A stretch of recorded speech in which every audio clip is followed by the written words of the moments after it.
What if I told you you are now tasked with figuring out the number of human populations that border the Pacific Ocean? And there's a catch to this task. The only information you have are large-scale human movements, as represented here by major airline flight paths in the Eastern Pacific. You have no prior knowledge of race, language, culture, or any other characteristics you might typically use to define a human population. How would you figure out the number of populations actually present? This task becomes even more difficult if you consider the fact that many of the airports or hubs represented by these movements are locations where multiple populations mix. It's clear that we're going to need additional information to complete this seemingly impossible task.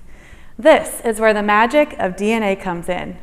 What if we can now compare human DNA at each of our hubs? We can then determine which humans come from the same or different populations. We could finally complete our task. What I've just described to you are the basics of a population genetic study, and this is what I'm doing for my PhD research, only instead of humans, marlins are my test subject. These big, magnificent fish are capable of traveling hundreds, even thousands of miles annually. We have some idea of where these fish move throughout the year and where the major marlin hubs might be from the satellite tracking of tagged individual fish. Those are the tracks you're seeing here. But just the same as our human population problem, more information is necessary to determine the number of marlin populations present in an ocean. This is where DNA again becomes our magical necessity.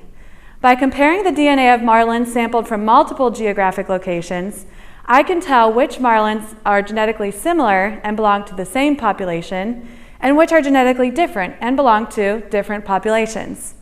The end result is understanding the number of marlin populations in an ocean.